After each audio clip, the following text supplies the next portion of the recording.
We're going to talk about the QRABC filter.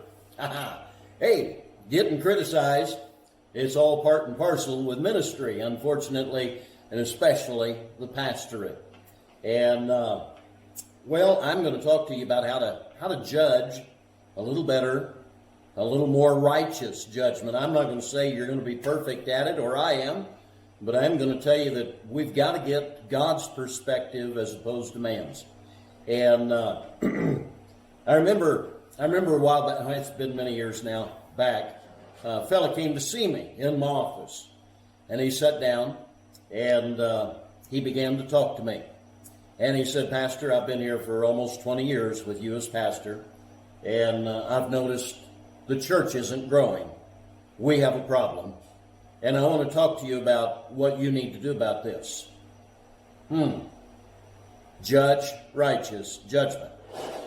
So we began to ask the question, all right, what do we do from here? I mean, I know what he was wanting, but I was asking the question, what does God want from me?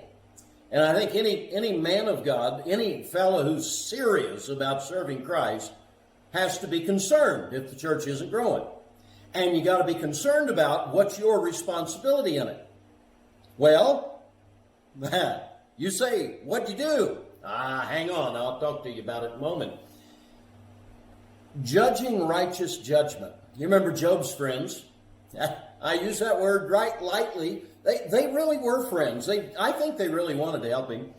They came to be comforters, the Bible said.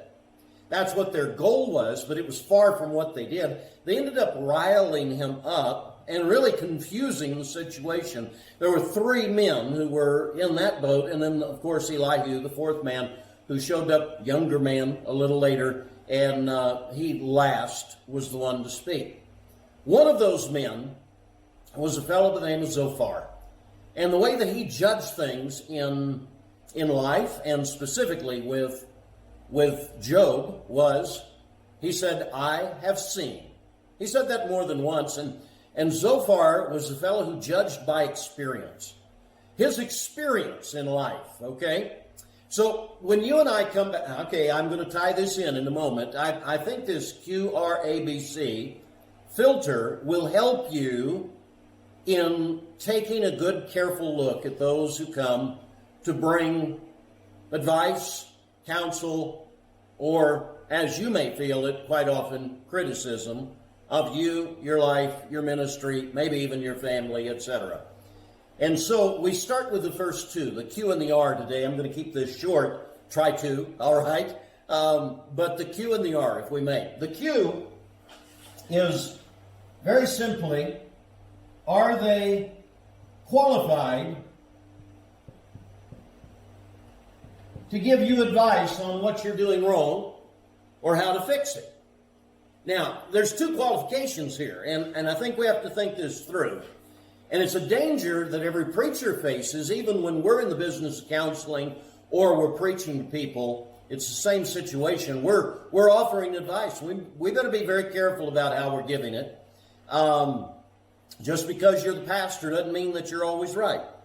And those who come to give you counsel, to tell you what's wrong, as I said in our last video, churches attract hurting people. And that's the very nature of a church. We ought to be helping those who are hurting. But it's not unusual for someone who's hurting to lash out and try to hurt the pastor or others as well. And so churches attract hurting people hurt other people. And so these things are going to be part and parcel of the ministry. When I say qualifications, are they qualified? There's going to be two ways in which people come to you with their qualifications. Number one, they're going to come to you, and you need to be asking the question, are they experienced in what they're talking about? Now, when this fellow sat down with me and he began to tell me the church isn't growing, I began to ask myself that very question. What qualification does he have? He had never pastored a church.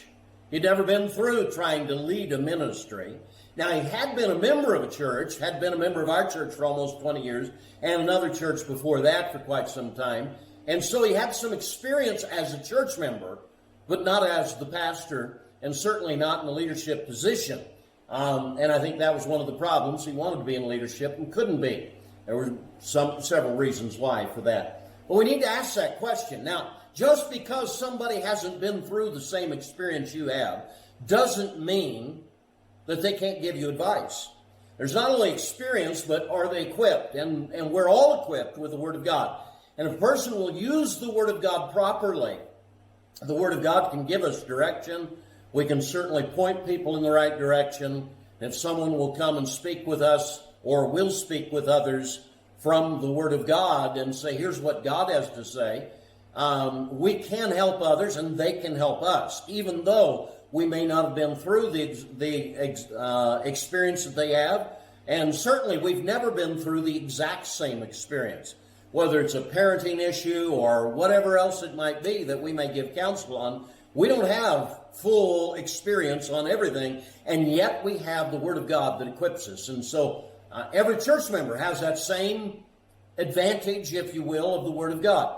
But we should always be careful that when we're giving advice about what we think should be done, that we're not coming out of, I know the answer because I've experienced things. How many times has somebody who has no children sat back critically or maybe even offered advice to parents who have children to tell them this is how you ought to be doing it? And only to see when they get their own kids, things are a whole lot different than what they thought they were going to be. So qualified is first. And so if someone approaches me like this man did, my first question is he qualified? Well, certainly not from the position of ever being a pastor, not from the position of really looking at things right in that sense. He didn't come to me with the Word of God, and so it wasn't from that position. It was just from his observation tower in the pew that he decided that I wasn't doing my job well enough. Which brings me to the second one, which is the R. Are they having results themselves? Now, obviously, this one gets a little more pointed, and that's exactly what happened that day. But if someone comes to me and says, look, I've raised kids and I want to tell you how to raise yours, then my first question is, what kind of results did you have? I want to know what your kids turned out like. If somebody says to me, I've pastored a church and I'm going to tell you how to do it, well, I want to look at their results. I've had people come and tell me, look, I've been a pastor, I'm going to tell you how to do it. And I look back at the chain of churches that they've pastored, and they've never had any results where God has blessed them, at least from my vantage point. That tells me that their qualifications are not near as good as they think that they are. But now let's look at the results for a moment for this man. And this is where it got rather interesting. He was sitting there telling me, our church isn't growing. Pastor, you need to do something about this. And he was getting ready to give me a good lecture about all that. And I asked him this question. I said, well, it's an interesting perspective. I would say it's true. Some people have left, some people who are your friends. But it is also true that we have not lost in attendance. We've gone forward a little ways, and people have been coming in the front door while some of your friends have gone out the back door.